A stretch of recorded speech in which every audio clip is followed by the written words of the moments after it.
waiting for, and I've been keeping secrets till I'm in the ground.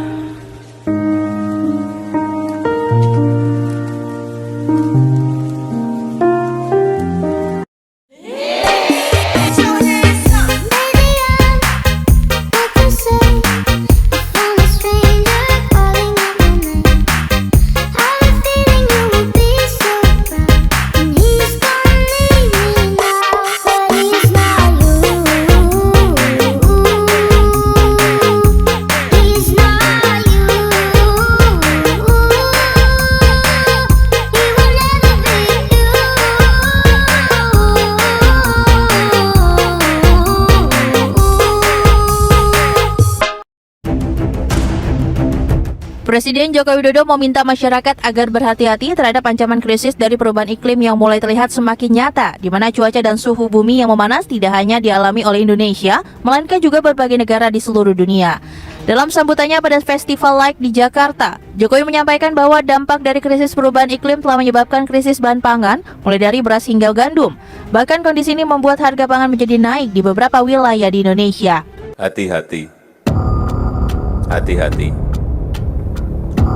Ancaman perubahan iklim sudah nyata dan sudah kita rasakan dan dirasakan semua negara di dunia. Suhu bumi yang semakin panas, cuaca juga semakin panas, kekeringan ada di mana-mana, bukan hanya di Indonesia saja. Akhirnya apa? Ada krisis pangan. Beberapa negara kekurangan pangan, baik itu gandum, baik itu beras. Yang biasanya negara-negara itu mengekspor berasnya, 19 negara sekarang sudah stop. Ancaman perubahan iklim sudah nyata dan dirasakan semua negara di dunia.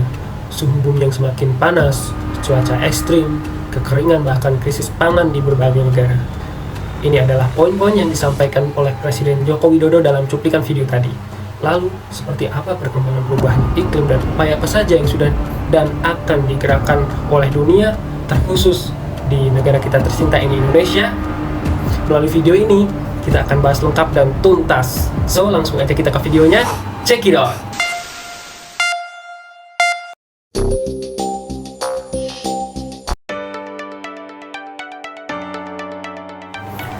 Pandemi COVID-19 menyebabkan krisis kesehatan di seluruh dunia, menimbulkan dampak domino terhadap berbagai aspek kehidupan, seperti resesi ekonomi, stabilitas politik, dan lain-lain. Hal ini telah meningkatkan perhatian para global leader untuk mewaspadai risiko lain yang akan dihadapi di masa mendatang. Salah satunya adalah perubahan iklim. Perubahan iklim menjadi salah satu permasalahan utama yang dihadapi manusia dalam dasawarsa ini. Survei persepsi dari World Economic Forum Global Risk Report tahun 2022 menyebutkan bahwa perubahan iklim dalam 10 tahun ke depan dianggap sebagai resiko yang paling memberi ancaman jangka panjang. Tanpa adanya upaya mitigasi bersama dalam melakukan pengurangan emisi gas rumah kaca atau disingkat GRK terhadap aktivitas manusia, tujuan Paris Agreement untuk membatasi pemanasan global dari 1,5 derajat Celcius hingga 2 derajat Celcius akan berada di luar jangkauan atau tidak akan mencapai target. Pemerintah dan industri perlu menanggapi serius darurat iklim dengan meningkatkan ambisi mereka untuk mencapai net zero emission pada pertengahan abad ini. Nah, jadi seperti yang kita bahas di awal video tadi, bahwa perubahan iklim yang disebabkan oleh aktivitas manusia itu menimbulkan dampak yang merugikan serta kerusakan terkait pada alam dan manusia, seperti bencana alam, krisis sosial, krisis ekonomi, dan lain-lain. Dalam jangka panjang, resiko yang dihadapi ekosistem alam akan menjadi sangat parah dengan berbagai simulasi. Kerusakan ekosistem akan menyebabkan berkurangnya keanekaragaman hayati, bahkan berujung pada kepunahan beberapa spesies. Pada ekosistem darat contohnya, sekitar 3% hingga 14% spesies akan menghadapi kepunahan dengan kenaikan suhu 1,5 derajat Celcius. Kerentanan ekosistem dan manusia oleh perubahan iklim ini berbeda antar negara. Kerentanan yang tinggi cenderung ditemukan di kawasan dengan tingkat kemiskinan tinggi, keterbatasan akses, atau mata pencaharian mayoritas penduduk yang sensitif terhadap perubahan iklim seperti petani dan nelayan. Negara-negara berkembang juga memiliki kerentanan tinggi sebab kurangnya ruang fiskal yang dimiliki untuk kebijakan darurat. Titik daerah tersebut berada terutama di Afrika, Asia Selatan, Amerika Tengah, dan Amerika Selatan. Berdasarkan data yang ada, kematian manusia akibat banjir, kekeringan, dan badai ditemukan 15 kali lebih tinggi di daerah yang sangat rentan jika dibandingkan dengan daerah yang memiliki kerentanan rendah dari tahun 2010 hingga tahun 2020.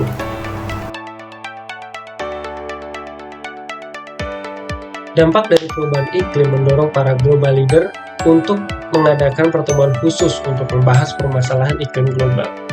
Sehingga lahirlah sebuah perjanjian yang dinamakan dengan Paris Agreement.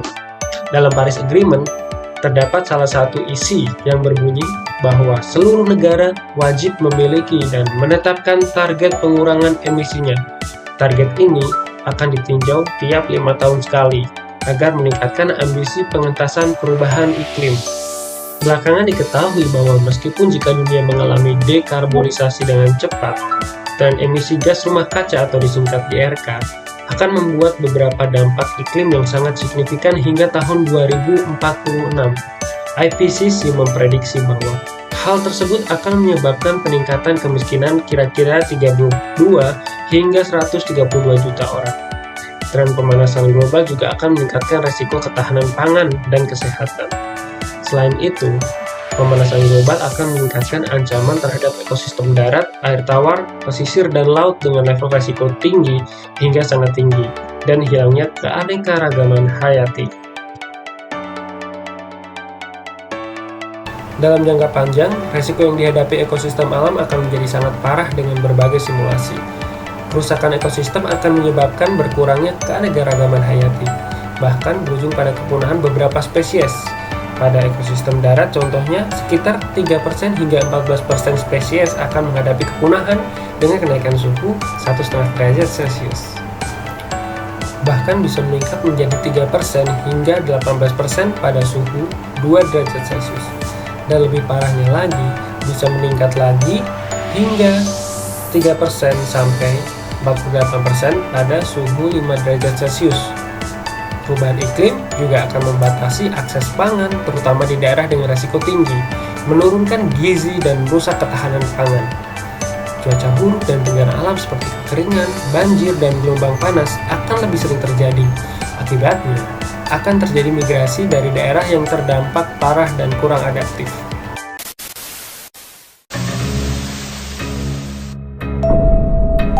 Dan yang lebih parahnya lagi, akan meningkatkan resiko konflik antar negara. Russia's invasion of Ukraine overshadowed much of global politics in 2022.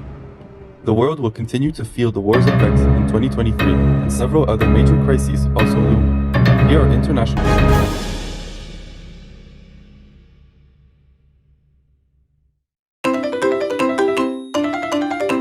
Ya, ketemu lagi nih Nur Huda Panitia di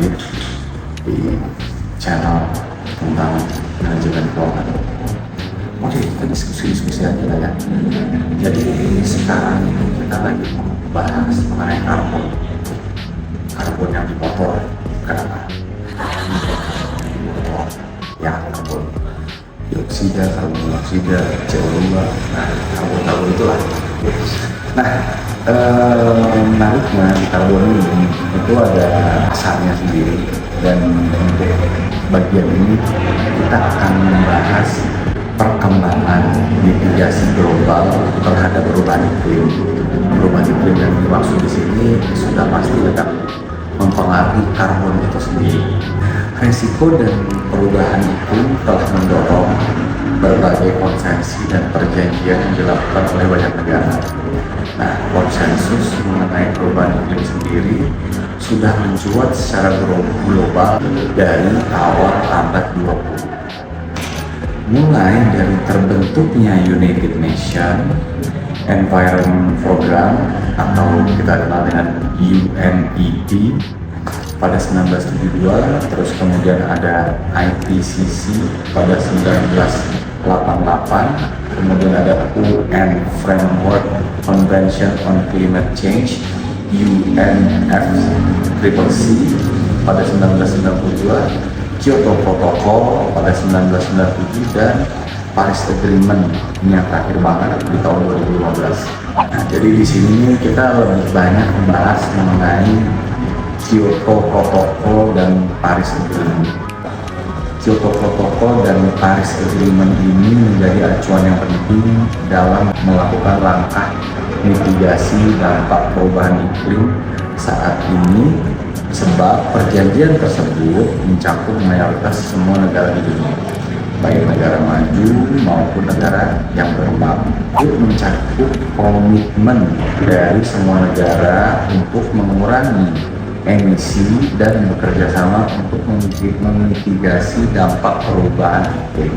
Ya, tujuan jangka panjangnya sih Kyoto Protocol ini untuk mengurangi emisi sebesar 5% dari tingkat emisi tahun 1990, karena Kyoto Protocol ini lahir tahun 1997. Nah, seperti yang telah dimuat pada pasal 12 Kyoto Protocol, mekanisme yang dilakukan untuk mencapai tujuan tersebut adalah Clean Development Mechanism atau CDM. Nah, CDM ini memungkinkan negara-negara maju untuk memenuhi sebagian target pada Kyoto Protocol mereka dengan mendanai proyek-proyek pengurangan emisi gas rumah kaca di negara-negara berkembang. Hal ini dikarenakan negara-negara berkembang itu rata-rata belum memiliki tingkat efisiensi terhadap energi, teknologi juga kurang maju. Nah, sementara Paris Agreement itu mengharuskan negara-negara yang terlibat untuk mengedepankan kontribusi yang ditentukan dari Nationality Determined Contribution atau NDC secara progresif yang mewakili ambisi mitigasi dan memperbarui setiap 5 tahun sekali. Nah, dalam NDC ini setiap negara itu mengkomunikasikan tindakan-tindakan yang diambil untuk mencapai tujuan dari Paris Agreement itu sendiri. Pada pasal 6 Paris Agreement itu menetapkan platform perdagangan karbon yang baru dengan sentralistik dan dikenal sebagai Sustainable Development Mechanism atau SDM. Nah, ketentuan tersebut bertujuan untuk meningkatkan ambisi mitigasi perubahan iklim, pembangunan yang berkelanjutan, dan integritas lingkungan. Mekanisme tersebut memungkinkan sektor publik dan swasta dapat berkontribusi dalam penurunan emisi gas rumah kaca. Artinya, baik melalui instrumen pasar maupun non-pasar, mereka dapat menangani emisi gas rumah kaca yang dikeluarkan dengan berinvestasi pada proyek-proyek hijau. Nah, transisi energi yang ramah lingkungan juga berpengaruh, dan juga partisipasi dalam perdagangan karbon. Untuk jelasnya perdagangan karbon nanti akan ada teman kita yang akan menjelaskan. Nah, dari tadi kita membahas Clean Development Mechanism dan juga Sustainable Development Mechanism, CDM dan SDM. Apa sih bedanya? Oke, kita lihat berikut. Jadi CDM itu ditetapkan sebagai mekanisme offset atau penyeimbang, bukan pengurangan emisi. Itu kalau di CDM yang Kyoto Protocol. Nah, kemudian berdasarkan Kyoto Protocol, di mana negara berkembang tidak memiliki target pengurangan dan tidak memperhitungkan komitmen iklim di masa depan. Dia memberikan insentif yang buruk bagi bisnis untuk tetap dijalankan, business as usual (BAU), dan bahkan menaikkan emisi karena ya bisnis still going on dengan emisi atau karbon dan oleh pabrik mereka. Komitmen terhadap pembangunan berkelanjutan juga dipertanyakan, termasuk bahan bakar fosil karena mereka tetap menggunakan. Inilah bedanya CDM. CDM itu dia masih menggunakan. Nah, terus kemudian apa itu Sustainable Development Mechanism? Nah, kalau sustainable ini sifatnya mengurangi, dia berkontribusi pada mitigasi atau pengurangan emisi secara keseluruhan. Kemudian memperhitungkan target mitigasi atau pengurangan semua negara di bawah Paris Agreement, termasuk perkembangannya dari waktu ke waktu. Kita setiap tahun itu berapa sih, kemudian mempromosikan keinginan atau ambisi yang mendorong untuk implementasi kebijakan iklim. Jadi biar cuaca kita nyaman lah, sejuk kayak di puncak terus.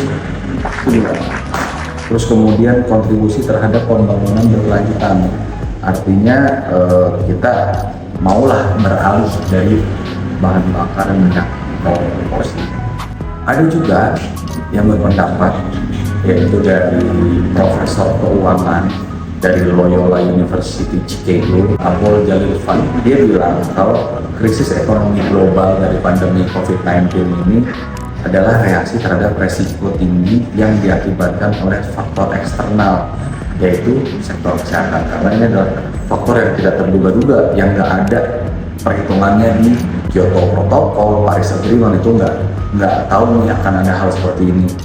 COVID-19 ini itu bukan suatu koreksi pasar atas terjadinya krisis ekonomi 2007-2009, karena di sini tuh negara yang nggak terlalu parah lah pandeminya, itu efeknya tuh kena juga efek perekonomiannya. Jadi istilahnya ini merata lah efek dari COVID-19, nggak milih-milih, nggak oh iya di sini dikit penderita COVID-19 negara A, jadi kita kurang, enggak, semuanya sama.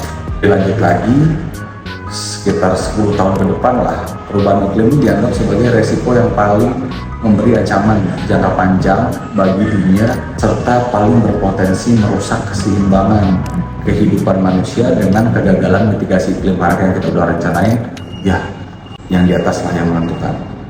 Cuaca ekstrim, kehilangan keanekaragaman hayati, dan ya 3 besar risiko yang paling parah lah itu pokoknya. Jadi itulah hal-hal yang kita mau tahu untuk mitigasi global terhadap perubahan iklim. Oke, terima kasih. Kita lanjut di sesi berikutnya.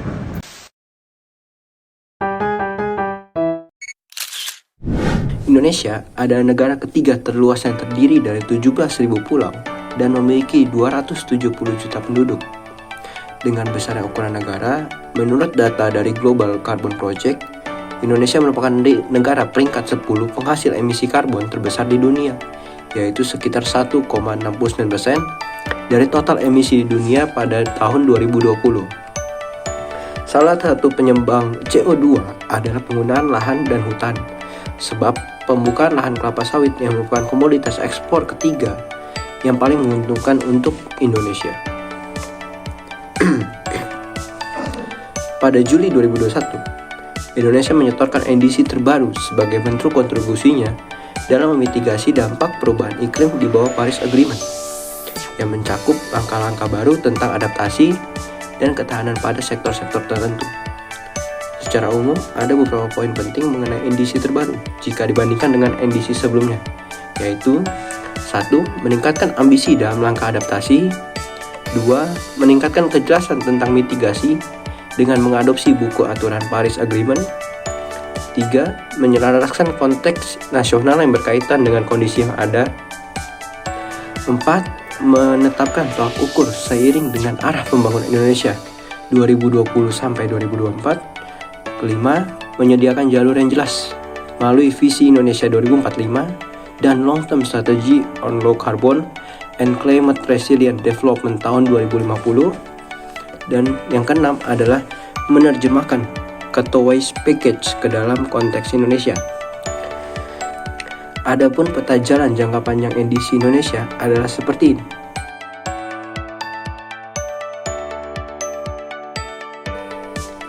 Jika kita melihat peta jalan jangka panjang NDC Indonesia, tentu sudah memiliki arah yang begitu baik untuk kedepannya.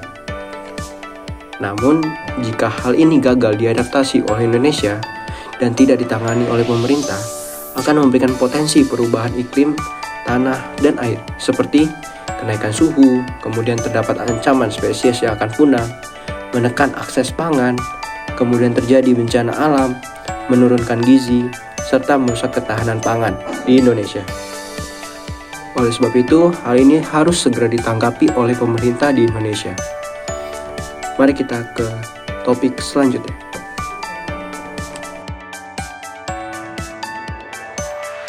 Instrumen pasar karbon merupakan mekanisme berbasis pasar dengan skema sistem kuota.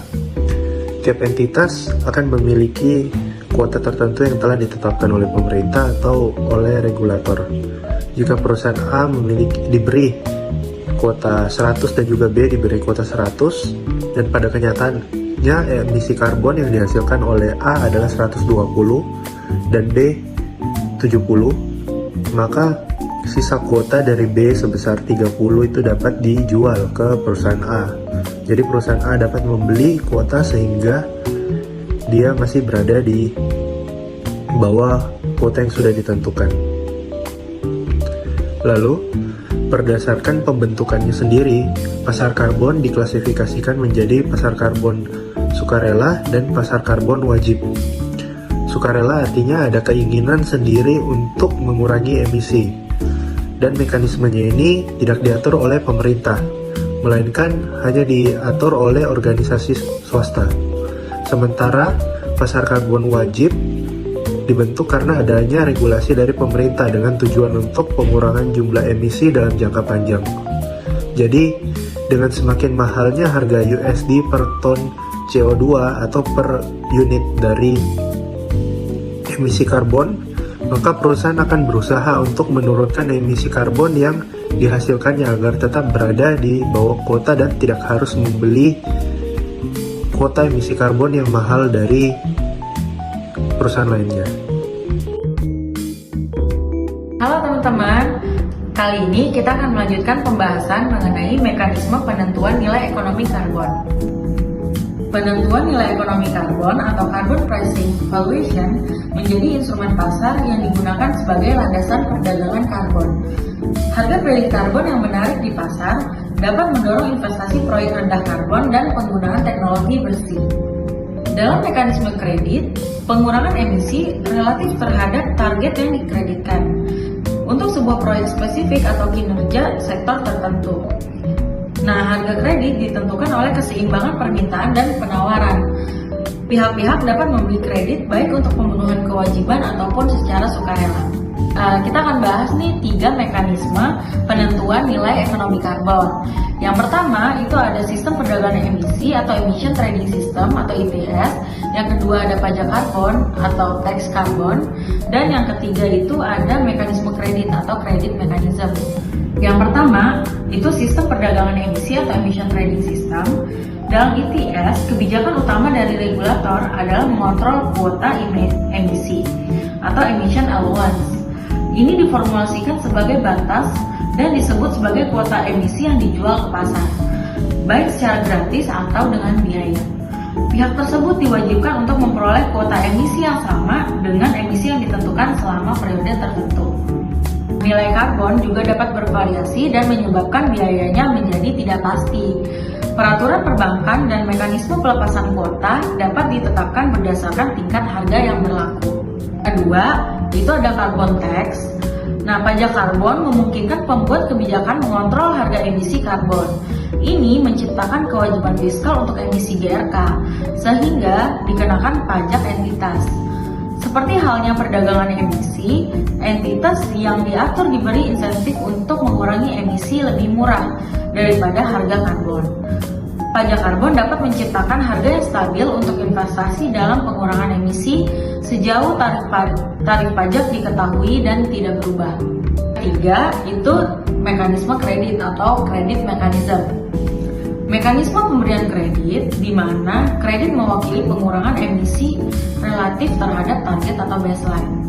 Dapat menjadi mekanisme penting yang memungkinkan transfer teknologi dan dapat memicu pertumbuhan ekonomi rendah karbon. Pemberian kredit dapat terjadi pada tingkat proyek atau program atau melibatkan aktivitas pendekatan sektoral atau berbasis kebijakan. Nah, penggunaan kredit dapat membantu pihak-pihak untuk memenuhi kewajiban mereka yang berupa kuota emisi atau kewajiban pajak. Pengurangan emisi yang dikreditkan harus ditambahkan ke dalam seluruh kebijakan yang menggunakan kredit karbon. Oleh karena itu, mekanisme kredit seharusnya hanya dibuat di sektor atau daerah saja, bukan dicakup oleh ETS atau pajak karbon yang telah ditetapkan. Offset dihitung terhadap kepatuhan pembeli dan tidak dapat diklaim sebagai pengurangan di negara di mana kredit karbon dihasilkan, karena dapat menyebabkan perhitungan ganda. Nah, jadi kesimpulannya adalah setiap pilihan pendekatan memiliki manfaat dan kesesuaian dengan kebijakan lokal. Persyaratan dapat berbeda secara signifikan tergantung pada kesiapan pemangku kepentingan, baik itu sektor swasta ataupun sektor publik. ETS dan pajak karbon cenderung kompleks, membutuhkan pembuatan dan alokasi komoditas baru, pembangunan infrastruktur pasar, dan pembuatan aturan baru. Hal tersebut membutuhkan kapasitas pemodelan yang kuat dan ketersediaan data untuk mengatur tingkat pajak dan batas emisi dengan tepat. Sekian penjelasan mengenai bab 2 tentang sekilas pasar karbon dan perdagangan karbon, poin mekanisme penentuan nilai ekonomi karbon. Sampai ketemu di episode minggu depan.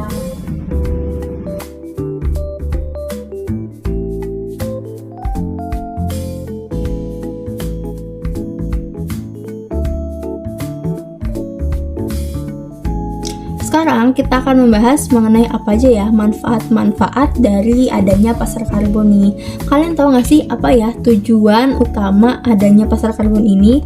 Nah, kalian sering nggak sih sekarang ngerasa kalian tiba-tiba panas terik banget, kadang tiba-tiba hujan yang deras banget. Nah, itu merupakan salah satu climate change atau perubahan iklim. Dan hadirnya pasar karbon itu untuk memitigasi dari climate change ini sendiri. Tapi di luar tujuan utamanya, manfaat dari pasar karbon itu banyak banget dan dia berkepanjangan dan berkelanjutan alias memiliki jangka waktu yang panjang. Dan berdasarkan laporan dari Carbon Pricing for Climate Action Report dari World Bank, terdapat banyak banget nih manfaat yang terjadi akibat penerapan atau keberadaan dari pasar karbon ini sendiri. Yang pertama ada kualitas udara yang meningkat. Lalu yang kedua ada ketersediaan air bersih yang meningkat karena hal ini dapat dilakukan dengan pengurangan eksploitasi air tanah, pengubahan cara pemanfaatan air, dan pengurangan kontaminasi air itu sendiri. Yang ketiga, peningkatan kualitas tanah supaya hal ini dapat berpotensi untuk meningkatkan kesehatan dari manusia juga. Lalu adanya pencegahan hilangnya keanekaragaman hayati. Lalu yang keempat ada transportasi. Transportasi ini akan berhubungan dengan pemberlakuan pajak di BBM atau bahan bakar bensin. Yang kelima ada kebijakan fiskal. Ngomong-ngomong kebijakan fiskal, nantinya kita akan membahas terkait di pajak karbon ini sendiri, di mana perubahan dari pajak konvensional dengan bentuk pajak karbon akan mendorong perluasan sektor formal, dan bukti ini menunjukkan bahwa pajak dari karbon ini itu bersifat progresif. Lalu manfaat yang selanjutnya adalah keseimbangan neraca pembayaran, di mana bagi negara pengimpor pasar karbon dapat meningkatkan kemandirian energi dan mengurangi risiko ketidakpastian dari ketidakseimbangan eksternal. Lalu manfaat yang terakhir adalah peralihan teknologi, di mana memberikan insentif yang dinamis untuk mendorong peralihan teknologi yang mengarah pada inovasi teknologi yang rendah karbon. Hal ini merupakan bukti empiris yang ditemukan bahwa kebijakan seputar isu lingkungan biasanya akan mengarah pada inovasi dan teknologi gitu. Itu merupakan manfaat-manfaat atas keberadaan pasar karbon. Sekarang kita akan lihat ya apa aja sih ya manfaat mekanisme pasar karbon itu sendiri dan peta sektor aktivitas terkait itu seperti apa ya.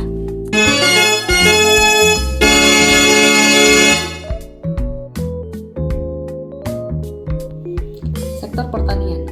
Kegiatan terkait adalah kegiatan pertanian, pengolahan lahan, dan juga termasuk aktivitas peternakan. Sektor energi terbarukan. Kegiatan terkait adalah kegiatan energi terbarukan termasuk biomasa yang berkelanjutan. Sektor transportasi. Kegiatan terkait adalah kegiatan untuk mengurangi emisi yang berhubungan dengan transportasi dan mobilitas. Untuk sektor dan kegiatan terkait lainnya dapat dilihat pada tabel berikut ini.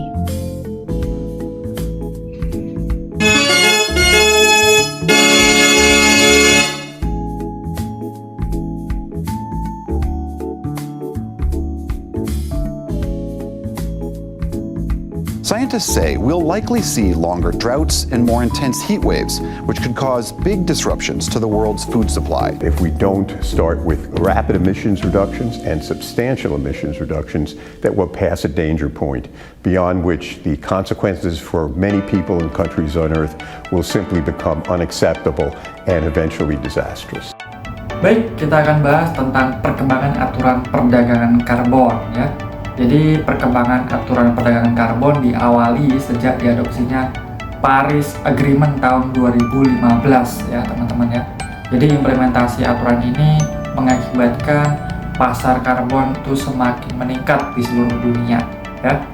Jumlah ETS-nya pun semakin bertambah ya. Di antaranya yaitu sistem perdagangan emisi Uni Eropa atau EU ETS yang beroperasi dan dikembangkan di negara Kanada, Cina, Jepang, Selandia Baru, Korsel, Swiss, dan Amerika Serikat.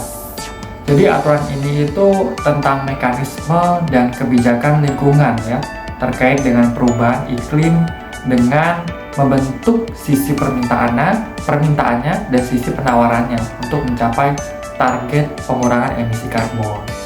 Kemudian muncul tuh aturan baru teman-teman, yaitu aturan untuk pasar karbon pada Konferensi Perubahan Iklim Glasgow ya, atau disebut dengan The Conference of Parties yang ke-26 atau singkatannya COP26 ya, pada bulan November 2021. Aturan ini memiliki kerangka kerja yang dikenal dengan pasal 6 ya, yang terdiri dari sistem terpusat dan sistem bilateral terpisah. Jadi sistem terpusat adalah untuk sektor publik dan swasta ya, sedangkan sistem bilateral dirancang bagi negara-negara untuk memperdagangkan kredit offset karbon.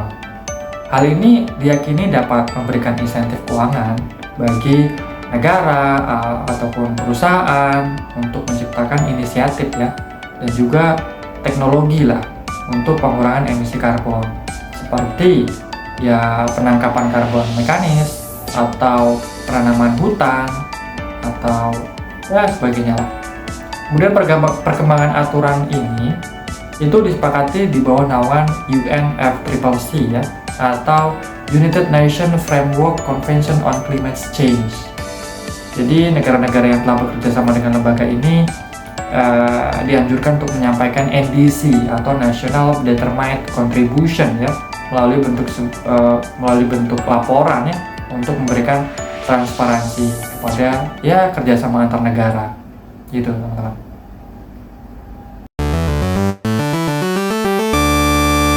Perdagangan global ke depan kian menantang. Di tengah pemulihan perdagangan dari imbas COVID-19 yang masih belum sepenuhnya tuntas, setiap negara dituntut untuk mengedepankan green trade atau perdagangan hijau yang turut berpihak pada lingkungan dan perubahan iklim. Kebijakan bebas emisi karbon akan melahirkan normal baru, perdagangan dan industri global. Demi menjaga dunia dari ancaman dan dampak perubahan iklim, sektor perdagangan, industri, dan energi, termasuk pembangkit listrik, mau tidak mau harus berbenah. Perdagangan karbon akan menjadi nafas baru bagi pertumbuhan ekonomi yang berkelanjutan, dan diharapkan dapat meminimalisir dampak dari perubahan iklim dalam beberapa tahun mendatang. Perdagangan karbon menjadi salah satu instrumen utama bagi negara-negara di dunia untuk mengurangi emisi gas rumah kaca. Untuk menuju ke arah tersebut, para pengambil kebijakan dan pelaku industri harus mampu menciptakan produk-produk rendah karbon. Ekosistem dan kebijakan perdagangan hijau juga perlu disiapkan dan dibangun.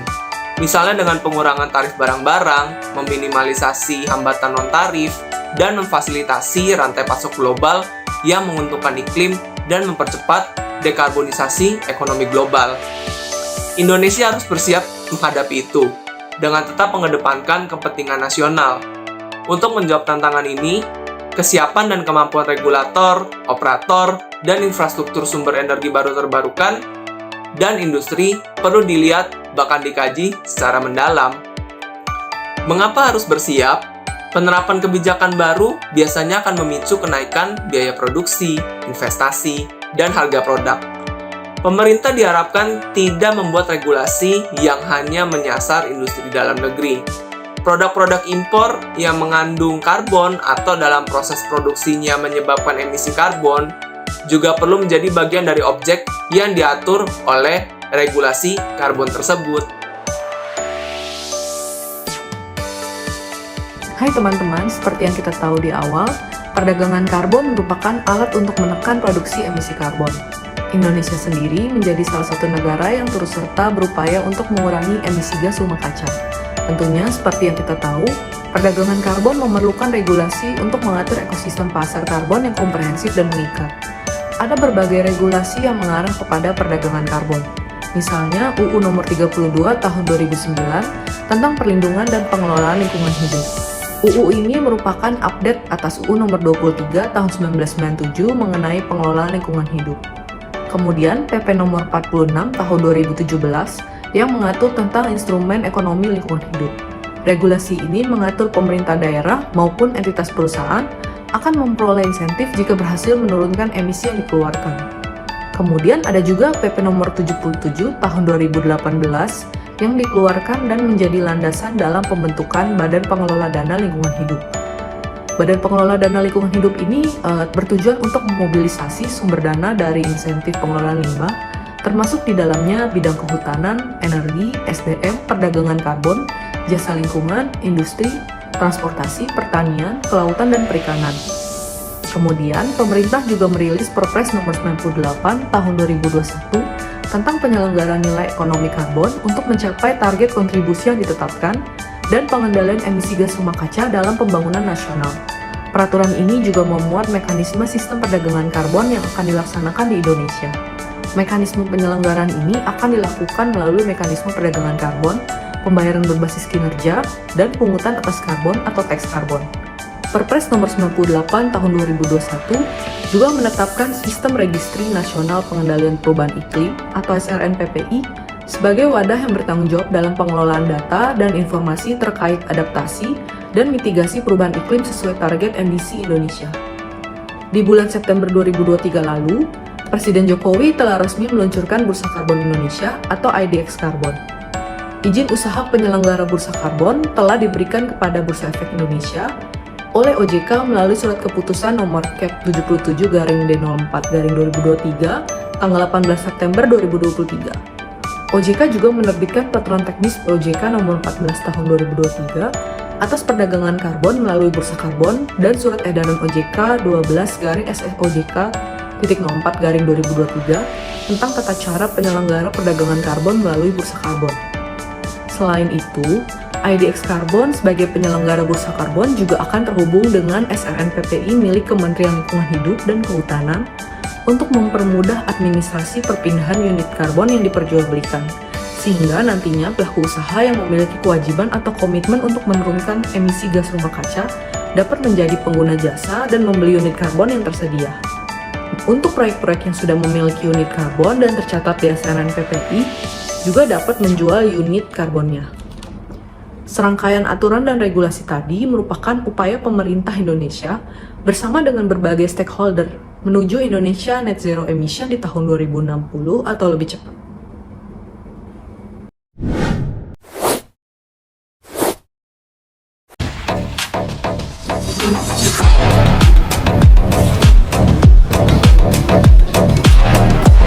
Jadi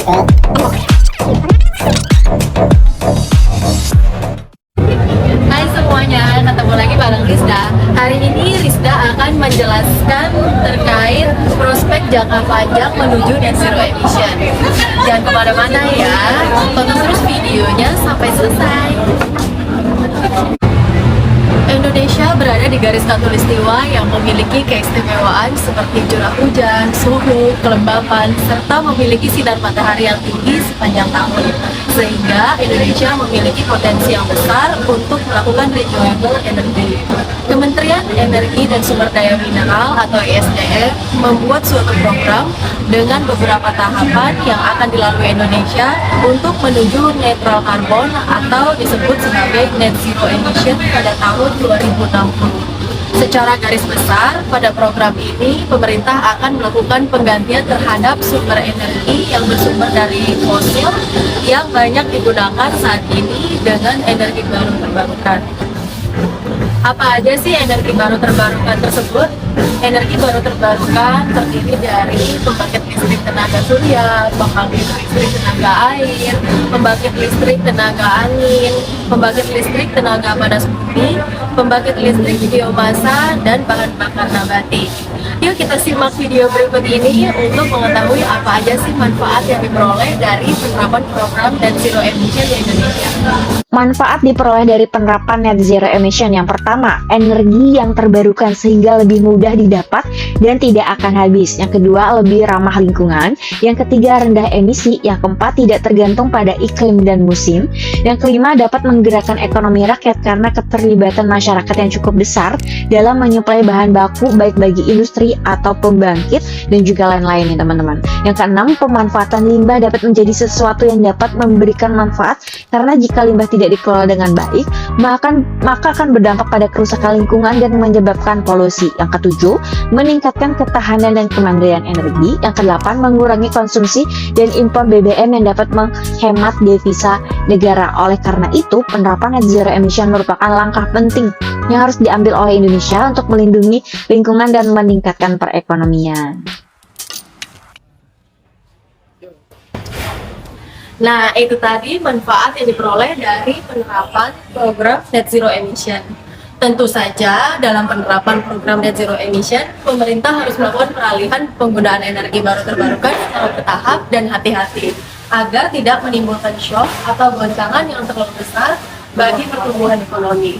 Pemerintah juga harus memikirkan dampak bagi dunia usaha, terutama bagi UMKM, menengah dan kecil yang memiliki keterbatasan anggaran untuk dapat ikut sama-sama berkomitmen mendukung jalannya transisi Net Zero Emission tersebut. Transisi Net Zero Emission harus disesuaikan dengan budaya dan situasi dalam negeri sehingga tidak ada pihak yang dirugikan. Nah, apa aja sih langkah-langkah yang dapat dilakukan oleh pemerintah selama masa transisi menuju Net Zero Emission? Yuk kita simak video berikut ini. Jadi ada banyak langkah-langkah yang bisa Indonesia lakukan untuk mencapai net zero emisi. Mungkin salah satunya adalah transisi energi terbarukan, di mana Indonesia dapat meningkatkan kapasitas dan penggunaan sumber energi terbarukan seperti solar, angin, dan hidro, dengan cara mengurangi ketergantungan pada batu bara dan minyak. Ada lagi mungkin penyimpanan CO2. Kita tahu masih banyak sumur-sumur minyak tua yang dapat digunakan untuk menyimpan CO2 yang dihasilkan oleh industri lain. Ini sudah mulai juga dilakukan dengan teknologi penangkapan dan penyimpanan karbon. Terus industri baterai. Teman-teman udah tahu Indonesia ini penghasil nikel. Nah, pemerintah juga harus melakukan pelarangan lah ekspor nikel mentah dan harus membangun fasilitas daur ulang baterai untuk mendukung ekonomi sirkular. Ini penting karena Indonesia jangan hanya sekedar mau disuruh, oh kamu harus ngurangin net zero emisi lah gitu loh, tapi juga harus berpikir apa dampak ekonominya. Nah, Indonesia juga harus, langkah-langkah ini harus kongruen dengan kemajuan ekonomi di Indonesia. Nah, itu ya teman-teman. Yuk kita ikut bantu dan dukung program Indonesia menuju Net Zero Emission supaya bumi yang kita tempati ini bisa jadi lebih sehat dan nyaman ditempati oleh kita dan anak cucu kita nanti. Kalau bukan kita yang menjaga, siapa lagi? Segala hal besar selalu dimulai dari hal-hal kecil. Percayalah, kontribusi kecil kita jika dilakukan bersama-sama, maka akan dapat membantu dalam kesuksesan program Indonesia menuju Net Zero Emission. Jangan kemana-mana dulu ya. Masih ada banyak topik dan pembahasan seru lainnya yang bakalan dibawain sama teman-teman aku yang lain. Bye-bye. Oke, next kita bahas tentang tantangan perdagangan karbon. Pasar karbon sebagai komoditas membutuhkan beberapa komponen untuk dapat menjaga keseimbangan pasar sehingga berjalan efektif. Ada 3 komponennya. Yang pertama yaitu mulai dari persiapan kebijakan pemerintah seperti desain peta jalan atau roadmap perdagangan karbon yang terorganisir. Yang kedua adalah peningkatan kapasitas untuk menyediakan sumber daya manusia yang kompeten dan profesional. Hingga yang ketiga, infrastruktur pendukung perlu dikembangkan sebagai basis terlaksananya perdagangan karbon. Aturan Aturan yang ada dalam Perpres nomor 98 tahun 2021 telah menjelaskan bagaimana mekanisme perdagangan karbon ke depannya akan dilaksanakan di Indonesia. Nah, namun nantinya masih akan ada kebutuhan untuk mengaturnya secara sektoral. Menurut Darsono Hartono, CEO dari PT Rimba Makmur Utama, area yang layak dijadikan proyek karbon harus memenuhi 3 prinsip dasar, yaitu yang pertama, permanency, menekankan pada konsistensi kegiatan proyek dalam area aset karbon minimal selama 20 tahun ke depan. Kedua, additionally, yang memiliki makna bahwa area hutan yang dapat dijadikan proyek adalah wilayah yang memang terancam deforestasi atau alih fungsi lahan, sehingga hadirnya pengembang proyek atau project developer dapat mencegah hal tersebut. Dan yang ketiga yaitu leakage, mengharuskan pengembang proyek untuk memastikan mobilitas komunitas pada area proyek karbon tidak akan melakukan kegiatan deforestasi di wilayah lain. Tantangan berikutnya adalah terkait metodologi perhitungan dan verifikasi kredit karbon yang sangat bervariasi. Saat menjual kredit karbon, pihak pemasok dapat menghadapi permintaan yang tidak terduga atau tidak mendapatkan harga yang ekonomis. Nah, itu dia tadi beberapa tantangan perdagangan karbon. Next!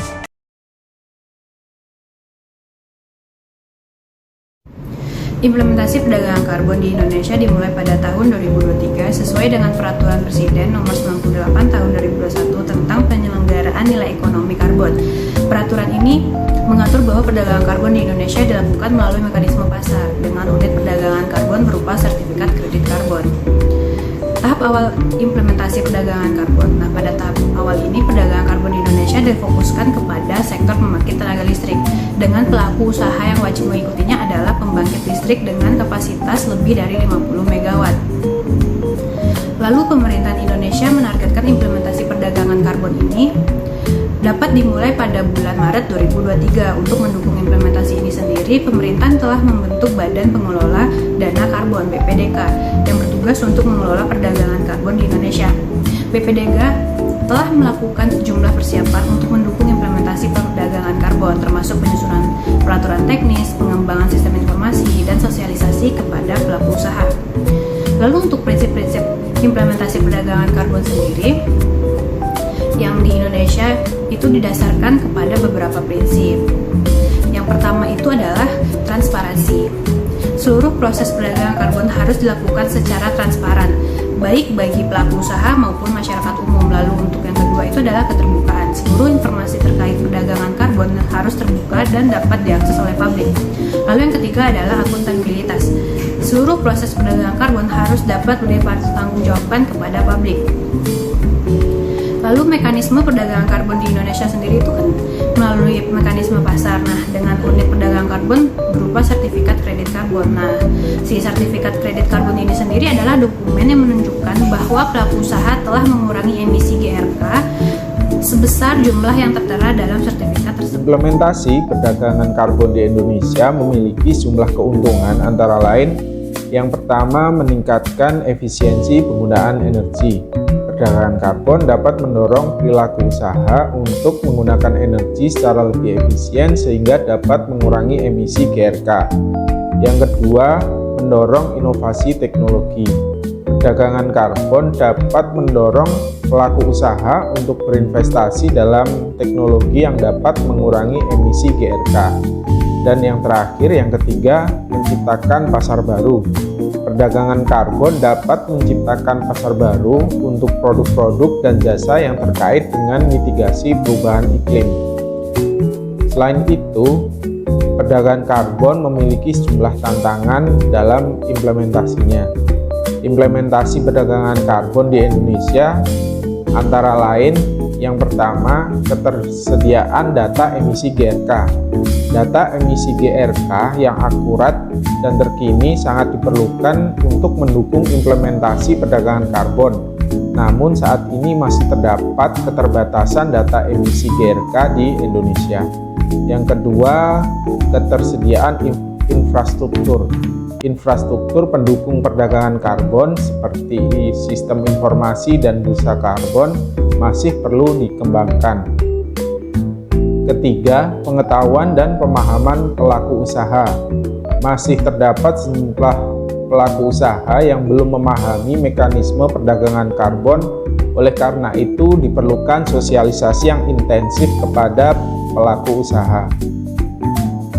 Yang keempat, pemerintah Indonesia telah berupaya untuk mengatasi tantangan-tantangan tersebut, antara lain dengan bekerja sama dengan lembaga-lembaga internasional untuk mendapatkan dukungan teknis pendanaan.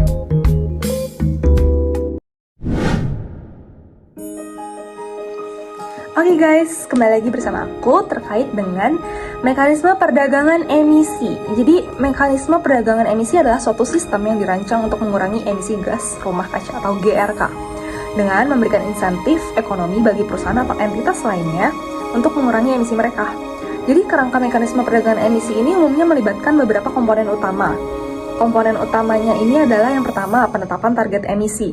Pemerintah menetapkan target emisi nasional atau sektoral untuk mengurangi jumlah total emisi yang diizinkan oleh setiap peserta di suatu wilayah. Yang kedua, alokasi kuota emisi. Pemerintah atau otoritas yang berwenang membagikan kuota emisi kepada perusahaan atau entitas yang terlibat dalam program perdagangan emisi. Jadi kuotanya ini juga mencerminkan jumlah total emisi yang diizinkan untuk setiap peserta. Yang ketiga, ada perdagangan emisi. Perusahaan yang dapat mengurangi emisi dengan biaya yang lebih rendah memiliki insentif untuk melakukannya. Mereka dapat menjual kelebihan kuota emisi mereka kepada perusahaan lain yang kesulitan untuk mencapai target emisi mereka sendiri. Jadi ini menciptakan pasar untuk perdagangan suatu emisi, guys. Yang keempat ini ada penegakan dan pemantauan. Jadi, diperlukan sistem penegakan yang kuat untuk memastikan bahwa perusahaan itu mematuhi kuota emisi mereka. Hal ini mungkin melibatkan pemantauan secara real-time, pelaporan berkala, dan sanksi untuk bagi yang melanggar. Yang kelima itu adanya penetapan harga karbon. Pemerintah atau otorisasi yang berwenang dapat menetapkan harga pada emisi karbon untuk menciptakan nilai ekonomi bagi kuota emisi. Hal ini dilakukan melalui sistem perpajakan karbon atau melalui mekanisme pasar seperti perdagangan karbon. Yang keenam itu kita ada terkait dengan investasi dalam proyek pengurangan emisi atau disebut juga dengan offset. Jadi beberapa program perdagangan emisi ini memungkinkan perusahaan untuk menginvestasikan dalam proyek pengurangan emisi di luar batas wilayah mereka sebagai alternatif untuk mengurangi emisi di tempat mereka sendiri. Proyek-proyek ini dikenal dengan proyek offset karbon namanya. Yang ketujuh adalah evaluasi dan penyesuaian. Jadi program perdagangan emisi ini sering dievaluasi secara berkala untuk memastikan bahwa target emisi dapat dicapai, dan dalam beberapa kasus target dapat disesuaikan dengan perkembangan kondisi ekonomi dan teknologi. Yang kedelapan ada partisipasi internasional. Jadi beberapa mekanisme perdagangan emisi ini melibatkan partisipasi internasional, di mana negara atau wilayah dapat bekerja sama untuk mencapai target emisi secara bersama-sama dengan mengakui perdagangan antar negara. Yang ke-9 adalah pemberdayaan masyarakat dan transparansi. Dalam beberapa program, partisipasi masyarakat dan transparansi informasi menjadi elemen yang penting untuk memastikan akuntabilitas dan mendukung kesadaran publik tentang upaya pengurangan emisi. Jadi, sekian guys terkait dengan mekanisme kerangka emisi.